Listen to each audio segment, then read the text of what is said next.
السلام علیکم داملای محترم، از شما خواهش دارم که درباره عده زنها ترکه و بعد چهارم زن باز نکاح ممکن نیست گپ زنید، زیرا مردم این فرضهای خدا را سهل میشمارند. یعنی برادرای عزیز، این موضوع خیلی موضوع مهم است. موضوع عده خیلی موضوع مهمی هست. عده گفته مهلت میگن. زنهایی را که اگر ما و شما طلاق میدهیم، اگر زنی جوان باشد که حیض میدیدگی باشد، یعنی خون میدیدگی باشد، وای تا اگر 3 حیض نبیند، نکاح کردن او و او را با یک مرد دیگر بزنی قبول کردنش تماما جایز نیست. السلام علیکم و رحمت الله و برکاته. مردم مهاجمون الحمدلله که صحت سلامت همه برآمدیم ای سرحد. اینا همه مردم در قسم مصطفی سلامت برآمدیم. یعنی هفته ما دکمه نداشت، همه کسک داشتیم. میتونیم که بیم پرترکو اکو برادرو. اینا وقتی خروخرک شده الحمدلله که 100 روز گذشتیم. خیلی پاوره من کم تا دیتا شدن یکی انشالله که رزولتاتی خوب خواهی برآمدیم. هم خیلی اکو اینا رزولتاتی خوب خواهی انشالله برآمدیم. حرکت میکنیم طرف مسکو، با دعا باشه مردم.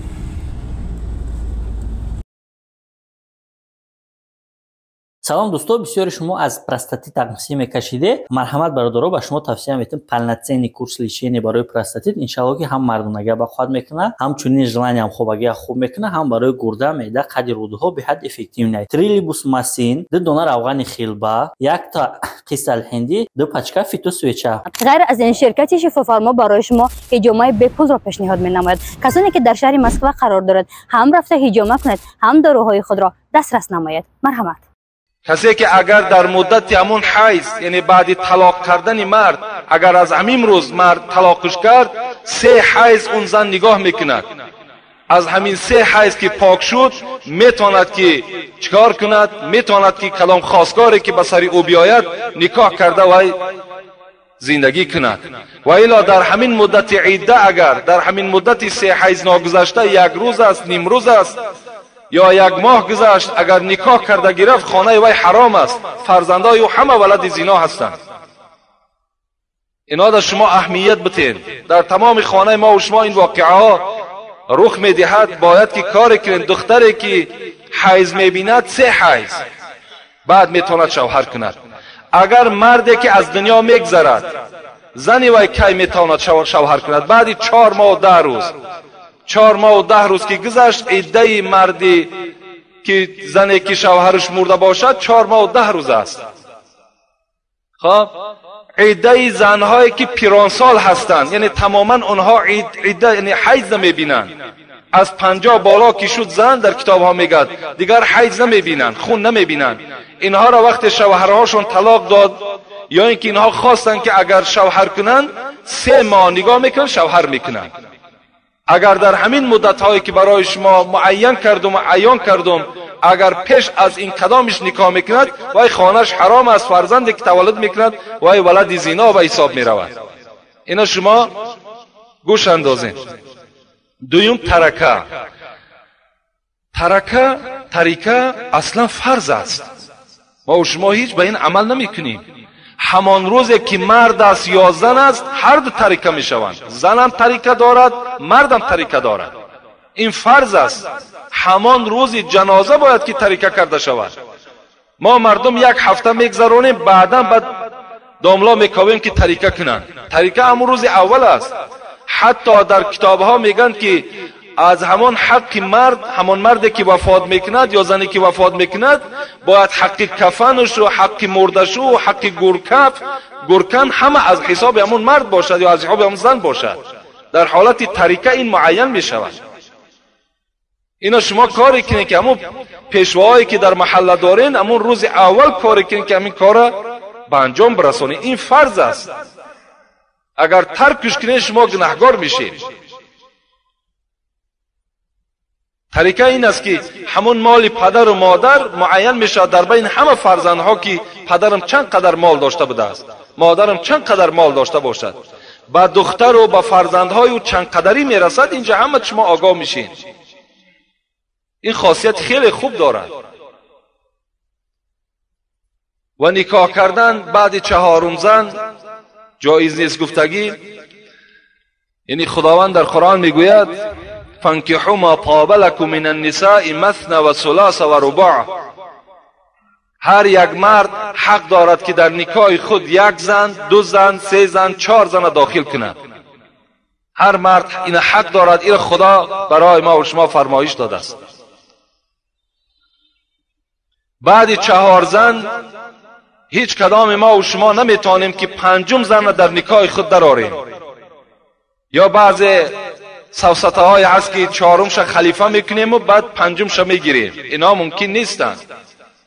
5مش وقتی تو نکاح میکنی و این نکاح نمیشود و حکم زنا را دارد. در حالت تو 4م میتونی که 3م یا 2م یکی از این 4 تا را تو طلاق میدهی، بعد میتونی که زن 4م در نکاح خود درآوری. لیکن آیت خداوند در دوام همین آیت چی میگوید؟ فَإِنْ خِفْتُمْ أَلَّا تَعْدِلُوا فَوَاحِدَةً. جوانای عزیز، خداوند این 4 زن و 3 زن و 2 زن برای آن کسان امر کرده است که آنها از عهده زندگی میبرایند. آنها تمام تعیینات این زنها را از عهدهش میبرایند.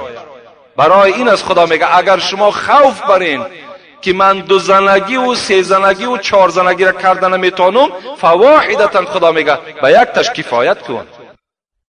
اذا كانت عند الرجل امرأتان فلم يعدل بينهما جاء يوم القيامة وشقه ساقط. پیغمبر گفتند کدام مردی که 2 زنه است یا 3 زنه است یا 4 زنه است در بین اینها عدالت جاری کردن نمیتواند و روز قیامت از زن برای زیباگیش و برای شهوت در نکاح ندراره. اگر تو اونقدر جوان مرد هستی و اگر تو مثال کاری ثواب کار باشی، پیغمبر خدا بجز 1 دختری باکره دیگر هیچ زنی باکره نگرفتن. پیروی پیغمبر رو چه امروز بیوه ها هستند، کودکدار هستند، برای تربیه اونها مرحمت در نکاح بدرار. اگر خاطری تو مثال برای شهوت نباشد، در حق آنهایی که در مسجد سهم گذاری کردن دعا میکنیم.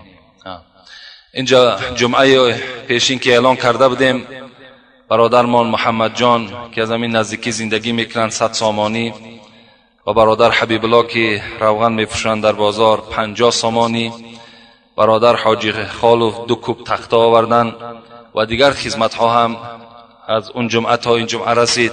خدای مهربان ما دستی به دعا برداشتیم. این بندگانی که برای آبادانی مسجدی تو، برای آبادانی این قوم جمع مسلمان که دست یاری دراز میکنن، خدای عمر دراز و تنی صحت و خاطری جمع نصیبشان بگردان. از کل آفتهای زمینی و آسمانی خدا در حفظ امانش نگه بدارد. آمین و رب العالمین. خداوند این حاجی خالف هم برکت دهد که خیلی خدمت‌های زیاد در همین مسجد ما میکنن. خدا دولت پیری ایمان کاملش دهد. فرزنداش خدا از کل آفتهای زمینی و آسمانی در حفظ امانش نگه بدارد. السلام علیکم داملای بسیار مهربان. خدا شما را عمری دراز و تنی صحت و زبانی باز شیرین تر دهد. سوالی دارم. من مسافرکش هستم. اگر سحر بعد نماز ماشین را با سرعت بلند حی کنی و در راه به صدمه دچار شوی، آیا شهید می شوی یا نه؟ این برادر سوال کرده است که من مسافرکش هستم. در راه ها وقتی که سرعت حرکت ماشین زیاد میکنم، اگر مبادای به صدمه دچار شوم و هلاک شوم، آیا شهید میشوم یا نه؟ نه برادر. اگر شما را قهر نکند شما حرام میمرین. باور کنین. زیرا که این مثل خودکشی هست. این مثل خودکشی هست. برای شما جایز نیست که در راه به سرعت بلند شما ماشین را حی کنید. زیرا که تو میدانی که سرعت بلند ماشین، این ماشین در اختیار تو نیست وقتی تو با سرعت بلند ای را حی میکنی، تو یقین میدانی که عاقبت این به یگان بلای تو را دچار میکنه. تو پیشگیری دیگر کرده نمیتوانی. امروز اکثر همین صدمه هایی که در راه رخ میدهند همه از سرعت تیز حرکت کردن همین راننده ها هست. برادر عزتمند، به زمیانه که تو خودکشی، باز 4 آدم دیگری که در داخل داری زیمه خون اونها هم در گردن توست. اینو فراموش نکن. تو اونها را گویا که قصداً کشتی، قتل کردی. و بعضی برادرایی که مثال در همون ماشین ها نشستگی هستین، تکلیف نکنین راننده ها را که تیز حی کنند. عاقبت تیز حی کردن پیغمبر این 1500 سال پیش برای ما و شما گفت العجلة من الشیطان، سراسیمگی خودش از شیطان است. شما کار شیطان را پیش برده ایستادین، چگونه شهید میشوید؟ ولا تقتلوا انفسکم ان الله کان رحیما. سوره نساء خدا میگه نفس های خودتان از شما نکشید، خدای شما به شما مهربان است. من یک قصه را از حدیث های پیغمبر خدا که در بخاری، صحیح بخاری روایت میکنند کتابت کردم، گوش اندازین. آدمی که خودکش، چی همین انسانی که راننده ای که تیز حرکت میکند و هلاکت دچار میشود، چی آدمی خودکش، هر دیگر حکم دارد. كان في من قبلكم رجل به جرح فأخذ سكينا فحز بها يده فما رقى الدم حتى مات فقال الله بادرني عبدي بنفسي فحرمت عليه الجنة. پیغمبر خدا گفتند در زمانهای پیش، پیغمبر ما و شما نقل کرده ایستاده است بین صحابه، در زمانهای پیش یک مرد بود که در یک محاربه اشتراک کرد و زخمدار شد. همین زخم بسیار وی دقت میداد، غم میداد، از جای خود خیسته نمیتوانست، مجروح بود، احوالش خیلی بد بود. در دلش همین زندگی زد، نخواست دیگر حیات. کار دا گرفت و همین رنگ کلانی که در بین دست است میگد همین برید و به همین چکار کرد، هلاک شد. خداوند با پیغمبر همون زمانه خبر داد که بادرنی عبدی به نفسی، این بنده من برای از دنیا گذشتن پیش از آن که تقدیر بالای آن بیاید، این یک سرعت تیز برای خود اختیار کرد، یعنی پیش از مهلت خودش را کشت. فحرمت علیه الجنه، از این خاطر من بر این بنده جنت را حرام گردانیدم. برای انسانی که نخواست دیگر حیات و مشقت بالای خود روا ندید و خواست که تیزتر از دنیا بگذرد، من بر این کس چکار کردم؟ مادامی که خودش کشت، من برای این جنت را حرام گردانیدم. برادرای عزتمند، آدمی مسافری که در راه، راننده هایی که در راه حی میکنین، خیلی با احتیاط باشین، خیلی با احتیاط باشین، زیرا در زیر این حدیث پیغمبر خدا شما وارد نشوید.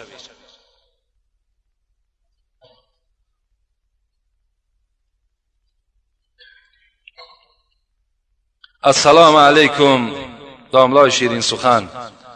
پیری من در ماشین سازکنی یک آدمی عروس است. وی با کتاب خودشان انجیل باوری دارد. مرا میگویند که پیری تو عروس است، کارت بی‌برار میشود.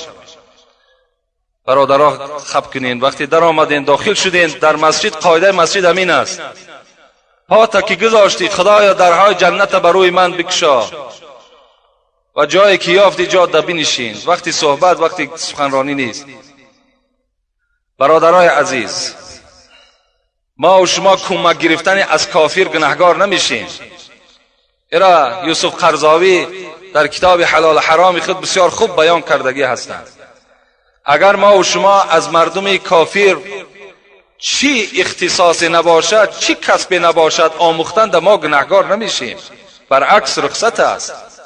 رخصت است که کدام آدمی که اگرچه دین ندارد، حالان که این آدم به یکی از کتابهای خدا که انجیل است باز باوری دارد. ما با اهل کتاب، آدمایی که به انجیل حتی باوری داشته باشند، صدقه دادن ما جایز است، هدیه دادن ما جایز است، از اونها صدقه و هدیه را قبول کردن ما جایز است. اتقوا الله فی دعوت المظلوم و این کان کافرا. پیغمبر میگه شما از دعای بد مظلوم پرهیز کنین اگرچه کافر هم که باشد، از دعای بدش پرهیز کنین. برادرها را ملامت نکنین. همین گونه ملامت ها کردن همین زمان های پیش که ما و شما مسلمان ها چقدر عقب مانی کردیم. زبان عروس یاد نگی که گناهگار میشه. کی میگه دیره؟ امروز مردم ما و شما امروز احتیاج به دولت های همون روسیه پیدا کردن. اگر زبان اونها را میدونستن امروز مشکلات بالای اینا نمی آمد. کاری کنیم بچه ها. امروز خدا را شکر کامپیوترها کشاده شد. زبان های انگلیسی را یاد بگیرید، عربی را یاد بگیرید تا که در دنیا شما خار نشید. تمام زبان یاد گرفتن، تمام اختصاص یاد گرفتن برای ما و شما جایز است. رسول اکرم میگوید وقتی که من مدینه میرفتم با همراهی چند صحابه، پیش ما کی بود؟ عبدالله ابن عریقیت است. این میگه پیشوا بود که این مشرک بود. میگه وای راهنمایی میکرد، راه مدینه را برای ما نشان میداد. اگر مدد گرفتن از کافر خطا میشد، امروز اون روز پیغمبر خدا پیش راهنما یک مشرک قرار نمیداد. برای همین چه اختصاصی نباشد، از کدام کافر است، مشرک است، شما بیاموزین. این غلط نیست. حتی کتاب زکات، کدامید که مختصر خوان باشین، کتاب زکات تماشا کنین، میگوید بغیر زکات، در کتاب مختصر شرح شده میگه بغیر زکات دیگر تمام صدقه حتی آدم کافر را دادن جایز. ما که شما را توصیه ندادیم که برده کافر را صدقه بدین در حالتی که مردم مسلمان و همسایه خود تشنه و گرسنه است. لیکن فتواش میگم، حدیثش برای شما بیان کرده ایستادم. ملامت نکنین. کارش بی‌برار نمی شود، کارش با برار می شود. باز دعای چند مسلمان دیگر را می گیرد. بگذار که متخصص شود. السلام علیکم داملای محترم. من یک برادر دارم، بسیار به طاعت و عبادت بود. روزهای دوشنبه و پنجشنبه روزدار بود. در 3 روز 2 مصیبت روی برادرم آمد. یکی مادرمان از دنیا گذشت، دیگر فرزند صنف 4مش. یک باره این برادر عبادتهایش را قطع کرد، گویا که ناراضی شد از این مصیبتها. من کاسته های شما را گوش میکنم. میخواستم چیزی در این موضوع گپ زنید تا که به گوش برادر به واسطه کاسته رسانم. بسیار خواهش میکنم. التماس، من و برادرم به شما بسیار اخلاص زیاد داریم. برادر عزیز، اگرچه من 2 روز پیش با این برادر با صحبت داشتیم، خدا در قرآن میفرماید ولا نبلونکم بشیء من الخوف والجوع ونقص من الاموال والانفس والثمرات وبشر الصابرین الذين اذا اصابتهم مصیبه قالوا ان لله و انا الیه راجعون. خدای ما و شما که خالق ما و شماست فرمایش میدهد ای بندگان من، شما را من در 5 چیز امتحان میکنم. یکم، خوف بالای شما میارم. مثل که دیروز یک خوف بالای ما و شما آمد. بعضی برادرای نمازخوان جای نمازها را جمع کردند، مسجد آمدن قطع کردند. بعضیاش عرق نوش شدند که تا که اونها را در عذاب و مشقت گرفتار نکنند. بالای شما خوف میارم. گفت نگاه میکنم چگونه خدا را عبادت میکنی. والجوع، خاندان تو را دسترخوان تا خالی میکنم، بالکل در دسترخوان چیزی یافت نمیکنی. نظر میکنم که در حالت داشتگی چه خیل عبادت میکردی، در حالت گرسنگی چه خیل عبادت میکردی. و نقص من الاموال، در مال تو، در ثروت تو نقص پیدا میکنم، کمبودی میارم. نظر میکنم چگونه تو عبادت خدا را دوام میدی. و الانفس، فرزند تو را، خواهر تو را، برادر تو را، پدر مادر تو را همشه به هلاکت میرسانم. نظر میکنم در روز مصیبت تو چگونه خدا را عبادت میکنی. و ثمرات، اگر زراعت و باغ داشته باشی در باغ زراعت ضرر میارم، نظر میکنم کنی احوال تو چگونه میشود. در این 5 چیز ما و شما را خدا دائم امتحان میکند. در دوامش خدا چی گفت؟ و بشر صابرین، کسانی که در این 5 امتحان من صبر کننده هستند، این مصیبت های من صبر کننده هستند، اینها را بشارت ده ای محمد. الذين اذا اصابتهم مصیبه قالوا ان لله و انا الیه راجعون. وقتی این مصیبت ها بالاشان آمد و باید که اونها بگویند ما از خدا هستیم و به سوی خدا بازگشت داریم، وقتی این سخن گفتند اینها را بشارت بده.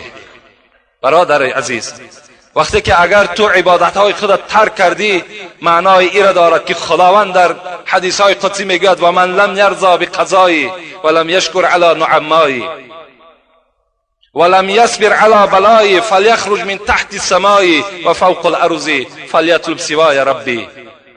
کدام بنده من اگر در بلای من صبر نمیکند، در نعمت من شکر نمیکند، در تقدیر من کردگی راضی نمیشود، از زیر آسمان من، از بالای زمین من دور شود و برای خود خدای دیگر را طلب کند که من همچنان خدا هستم.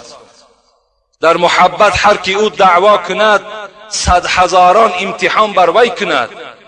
گر بود صادق کشد باری جفا، گر بود کاذب گریزد از بلا. برادر کاذب نشو، دروغگو نشو، بنده اساسی شو.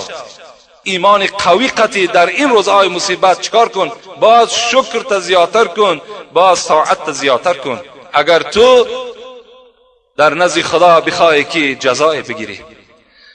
ابو سلمه میگوید، یک قصه یادم آمد. ابو سلمه میگوید روز نزد پیغمبر خدا بودم. پیغمبر خدا گفتند اگر کدام بالای شما مصیبت آمد باید شما بگویید که این لله و این الیه راجعون، اللهم اجرنی بمصیبتی واخلف لی خیرا منها. میگد ابو سلمه میگد پیغمبر خدا گفتند که کدام مصیبت بالای شما کدام وقتی آمد بگویید که ما از خدا هستیم و به سوی خدا بازگشت داریم. پروردگارا در این مصیبتی که بالای من آوردی مرا اجر بده و در عوض این نعمتی که از من بردی بهترش را برای من نصیب بگردان. اینا گفت دعا کنید. ابو سلمه میگوید آمدم این حدیث پیغمبر را در پیش زن خودم ام سلمه روایت کردم. ام سلمه میگوید وقتی که من این سخن از شوهرم ابو سلمه شنیدم، یک چند مدت گذشت که ابو سلمه شوهر من از دنیا گذشت و همین تعلیمی که از پیغمبر خدا این شوهر بر من آورده بود این من خواندم. لیکن بعد خواندن این کلمات در حیرت ماندم، زیرا که پیغمبر خدا گفته بود است واخلف لی خیرا منها، از این نعمتی که از دست شما رفت از این در خدای مرا بهترش نصیب گردان. من این وقتی خواندم از شوهرم ابو سلمه دیگر مرد خوب نبود. من در حیرت ماندم که بعد این مرا کی را میداده باشد؟ این بهترین نعمتی مرا برد، باز من بهترین نعمت دعوت دارم، دعای پیغمبر انجام داده ایستادم، بر من کی نصیب میشیده باشد؟ وقتی عیده من میگه گذشت 4 ماه و 10 روز گذشت، بناگاه دری من تق تق شد. در را میگشایم آفتاب تابان، محمد نزد در ایستادگی است. دستهام که میگد ناشسته بود، دستهای خود شستم و رسول اکرم برده در خاندان خود شناندم. خوش آمدی. و سوی من گفت ام سلمه من برای خواستگاری تو آمدم، برای خواستگاری تو آمدم. میگد من در حیرت ماندم از این دعا و از این وعده که پیغمبر خدا کرده بود خدا بر من نائل گردانید و گفتم محمد اولا من خیلی زنی تیز خواصی هستم و دوم این که زنی پیرانسال هستم، سوم این که عیال زیاد دارم. رسول الله گفتند ای ام سلمه روزی که من تو را نکاح میکنم و در نکاح خود میدرارم این تیز خواصی تو را همش خدا نابود میکنه. و این 30 ساله که تو پیرانسال هستی، منم پیرانسال هستم. و این عیالی که تو میگویی، این عیالای تو همش حکم فرزندی مرا میگیرن، اینا فرزندی من میشوند. من میگه راضی شدم و بعد این قائل شدم که این دعا به خود تأثیر داشته است که از ابو سلمه دیده بهترین انسان من در مدینه بغیر پیغمبر نمیدیدم که پیغمبر مرا در نکاح خود در آورد. برادر عزیز، در اون روز شما این دعا کنید که خدایا از این فرزندی که از من گذشت، از این ده بهترش برای من نصیب بگردان. انشاءالله تو خدا قادر است، خدا برای تو فرزند عطیه میکنن، میدهد و برای شما نصیب میگه، بهترش خدا برای شما نصیب میگرداند. یک حدیثی هست که رسول اکرم میگه اذا مات ولد العبد، و این خاتمه میدیم برادر این سوال این برادر، وقتی که اگر فرزند انسان از دنیا میگذرد، اذا مات ولد العبد فیقول الله حبستم ولد عبدی. خداوند به سوی همون ملائکه هایی که جان این فرزند گرفتن میگفته است آیا جانی فرزندی بنده مرا گرفتید؟ فیقولون نعم. اونها میگفتند بله پروردگارا، فرمان تو بود گرفتیم. فیقول الله، خدا میگفته است قبضتم ثمرة فؤادی، میوه دل بنده مرا کندید. این فرزند میوه دل است، میوه دل بنده مرا کندید. فیقولون نعم، میگفتند بله خدایا میوه دل بنده تو را کندیم. فماذا قال عبدی، خداوند سیوم سوالی که میکرد است چی میگفته است؟ وقتی که تو فرزندی وای از خانه جانش گرفتی، پدر و مادر وای چی گفت؟ آیا رو خراشی کرد؟ آیا لباسهاش دراند؟ آیا با زبان هرچی گفت؟ پیغمبر خدا میگوید انا بریء ممن حلق و سلق و خرق، من بیزار هستم از سه طایفه، کسانی که موی خودم میکنند، کسانی که روی خودم میخراشند، کسانی که لباسهای خودم میدرانند. من از این سه طایفه بیزار هستم. برادرای عزیز، وقتی پیغمبر از شما بیزار باشد، نباشد راضی ارواحی نبینا چگونه بیندش در حشر فردا. اگر این راضی نباشد، ارواح پیغمبر از شما راضی نباشد، فردا شما چهره پیغمبر چگونه نگاه میکنید؟ وقتی که از شما بیزاری طلب کرده ایستاد است، من بیزار هستم از آن امتی که رو خراشی میکند، موی سر میکند، لباس میدراند برای مادرش، برای پدرش، برای فرزندش. خدا میگفته است. چی گفتند؟ ملائکه چی میگویند؟ حمیدک و استرجع، خدایا ما در این حالت بنده تو در تعجب افتادیم، فرزند جگربندی وی از خاندان وی نابود کردیم. اونها باشند میگویند حمد و ثنا از برای خدا، ان لله و انا الیه راجعون. این سخن ما از زبان بنده تو شنیدیم. خداوند چی میگفته است؟ مادامی که این سخن از زبان بنده من صادر شد، بنو للعبد بیتا فی الجنه و سموه بیت الحمد، الحال در جنت یک قصر بنا کنین و نام او قصر شکرانه بگذارین و منتظر این بنده درهای او را بسته کنین. خوش به حال آن بنده که ان لله و انا الیه راجعون استفاده میکند، در تمام بلا و آفت چی است؟ صبر کننده است، دل شکسته نمی شود، برعکس عبادت چه زیاد میکند. فکر میکنم ان شاء الله برای آدم عاقل این صحبت ها کفایت کننده هستند. بسم الله الرحمن الرحیم. وقتی که التحیات را میخوانند و یک چلیک دست راست را میبردارند، آیا این درست است و ثوابش در چی؟ این سوال من 10 بار جواب گفتم. برادرای عزیز،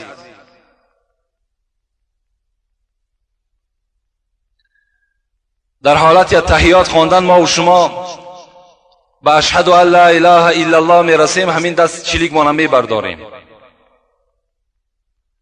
اینا سنت پیغمبر خداست. 36 حدیث صحیح پیغمبر خدا در همین یک برداشتن چلیک آمده است. 36 حدیث صحیح پیغمبر خدا.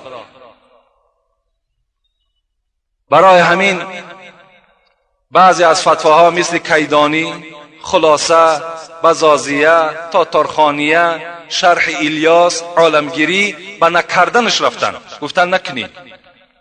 لکن رسول اکرم کردند، چهاریار کردند، 4 مذهبی برحق کردند. شما اختیار کنید کدام از زینه های اینها را قبول میکنید. خداوند در قرآن میگه و ما اتاکم الرسول فخذوه و ما نهاکم عنه فانتهوا. چیزی که پیغمبر خدا برای شما آورد و یا قبول کنین، از چیزی که پیغمبر خدا شما را منع کرد و یا چیکار کنین؟ رد کنین، قبول نکنین. از این خاطر برای کسی که همین برداشتن انگشت مشکل افتاد وای به سوی همون جوان نگاه نکند یا وای مثال یگان تنبیه و یگان تحقیر نکند. خود نمی برداری برادرت تحقیر نکن. رسول اکرم گفتن فهیه اشد علی شیطان من حدید، من ضربت الحدید. همین یک برداشتن انگشت برای شیطان وزنینتر و مشکلتر است از آنی که به یک آهن در تار سر شیطان زده شود. راسی بار ما از حدیث بیرون شده نمیتونیم. چیزی که هست کسانی میگن در حضرت ابو حنیفه نکردن، انشاءالله کتابا در نزد ما هست. فقه الاسلام و ادلته 12 جلد است. در همون گفتن ابو حنیفه فقط حضرت همین تا میگذاشتن و همین یک انگشت میپرتاشتن، میبرداشتن و میپرتافتن، دیگر جمع نمیکردن، انگشت مشت نمیکردن. برای همین اختیار دارین، پیرو ابو حنیفه باشین، مثل ابو حنیفه اجرا کنین، انشاءالله ثواب میگیرین. السلام علیکم داملای عزیز، کی افتخار ما مردم هستی. سوال دارم، آیا زنی که وفات میکند در شکمش کودک دارد که وای زنده هست چیکار کنیم؟ یک ملا را پرسیدیم، گفت که اگر یک موی بدن مرده را بکنی گناهگار و در نزد خداوند جوابگویی و آن مرده در حق تو دعایی بد میکند و این در مذهب ما نیست.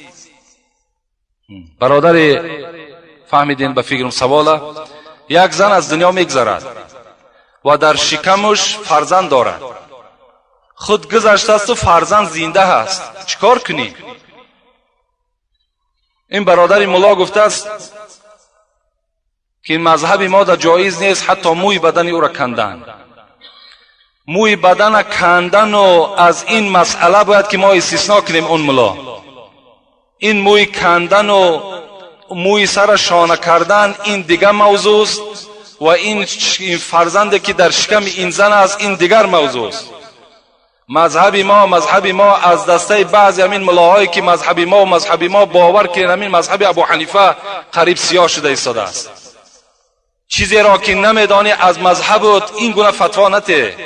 رسول اکرم میگه من افتا بغیر علم کان اسم علی من افتا. کسی که اگر به علم فتوا میدهد وای در این فتوای دادگیش در نزد خدا گناهگار است.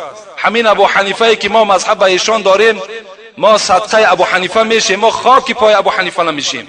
و همه شما را دعوت میکنم که از مذهب حضرت هیچ وقت ما و شما باید جدا نشویم، زیرا ابو حنیفه را امروز مردم ما نمیشناسند. خود ابو حنیفه میگوید فتوا ندهین در صورتی که ندانین که من خود از کجا گفتم. تا وقتی ندانین که همون سندی که من روایت کردم سند اگر شما ندانین شما از نام من روایت نکنین. امروز همه فتوا میدهد، از خدا بترسید. فتوا این آشخوری و پلاخوری نیست.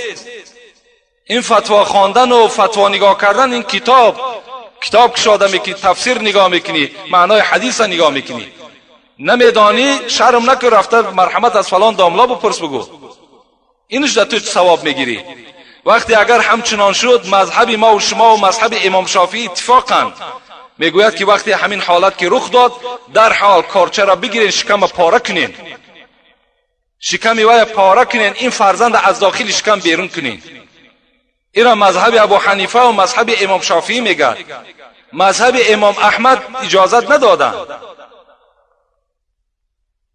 مذهب امام مالک باشد فتوا به مذهب ابو حنیفه دادن. گفتن چاک کنین، طفل بگیرین. اگر مبادا زنده آمد خوش به حال همه ما و شما. اگر زنده نآمد یگان حرکت نداشته باشد تمام باید میپیچونیم برده میگرانیم. تمام میشود فتوا بر جای خود آمد. مسئله حالش همین است. ابو حنیفه را وقتی میگه سوال کردن آیا در یگان مسئله پشیمان شده ای؟ حضرت گفتن یک مسئله را من جواب گفته بودم لیکن نمیدانم که حالی وای چی شده باشد. گفتن چی مسئله است؟ گفت یک زن را در حالت حمل فتوا دادم که شکم وای پاره کنن، حالی و فرزند چی شده باشد؟ اون فرزند در نزد ابو حنیفه خود سوال کننده بود. گفت همان زنی را که تو فتوا دادی و از شکم وای فرزند بیرون کردن، الحال همون فرزند من هستم. همون فرزند من هستم که امروز خداوند مرا عالم ساخته است، خدمتگار اسلام کرده است. و آخر دعوانا ان الحمد لله رب العالمین. پروردگارا از ثواب و فضیلت این نماز جمعه همه ما و شما را برخوردار بگرداند. خدا عاقبت همه ما و شما را به خیر بگرداند. خدایا طاعت عبادت های ما و شما را باز هم زیباتر و زیادتر بگرداند. تمام آن بندگانی که خیر و احسان کردند و یا میکنند و در مدد این مسجد دستیاری دراز کرده ایستادند، خدایا از کل آفتهای زمینی و آسمانی در حفظ امانش نگهشان بداری و سردارهایی که بالای ما سر ما و شماست خدایا در دل آنها محبت این ملت جایگیر بگردانی، توفیقشان خدایا رفیق بگردانی. ربنا